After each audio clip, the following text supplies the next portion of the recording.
दुसरीकडे सामाजिक कार्यकर्त्या अंजली दमानिया यांनी अजित पवारांनंतर भाजपवर निशाणा साधलाय। भाजपने पक्षफोडी करून सगळ्यांची वाट लावली।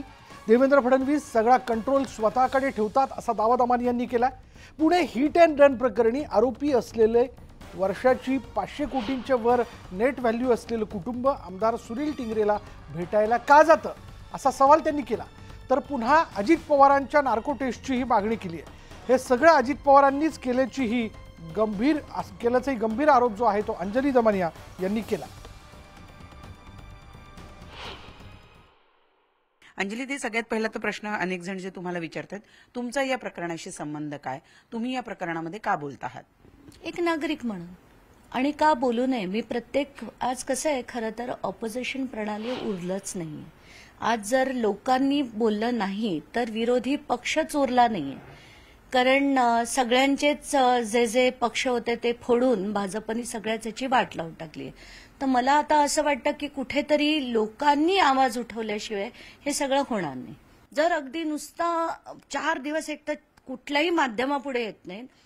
इंटरेस्टिंगली दुसऱ्याच दिवशी सकाळी जेव्हा देवेंद्र फडणवीस तिथे जातात, सगळा कंट्रोल आपल्या हातात घेतात होम मिनिस्टर म्हणून, त्यांच्या बाजूला डेप्युटी चीफ मिनिस्टर म्हणून आणि पुण्याचे पालकमंत्री म्हणून त्यांनी असायला नको होतं। ते तिथे जागेवर नव्हते, ही दुसरी माझ्या मनातली शंका।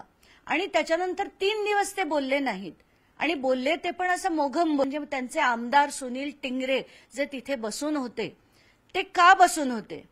मग आता जर आपण बघितलं की हे अग्रवाल कुटुंब कोण आहे, ज्यांचं ल मेरिडियन हॉटेल पुण्याला, ज्यांचं ल मेरिडियन हॉटेल महाबळेश्वरला, ग्रँड शेरेटन हॉटेल पुण्याला, त्यांच्या ज्या कंपनीज आहेत त्याच्यापैकी जो विशाल अग्रवालचा भाग आहे, मी त्या सगळ्या कंपनीचे डिटेल्स काढले।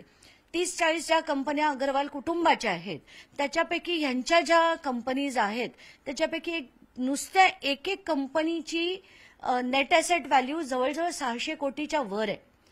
तर एवढं मोठं असलेलं कुटुंब का एका सुनील टिंगरेला भेटण्यासाठी जाईल का? अजित पवारांनी त्यांच्या प्रेस कॉन्फरन्समध्ये म्हणाले की मी सिपींशी बोललो होतो, पण बहुतेक एकदा बोलले असं त्यांचं म्हणायचं हे असेल। एवढी जी मॅसिव्ह कव्हरअप झाला, तो मॅसिव्ह कव्हरअप काही सुनील टिंगरे करू शकत नाहीत किंवा अग्रवाल कुटुंब करू शकत नाहीत। ससूनमध्ये सुद्धा कोणाचा कंट्रोल आहे हे पूर्ण महाराष्ट्राला माहितीये की तिथे गेले कित्येक वर्ष राष्ट्रवादीचा कंट्रोल आहे।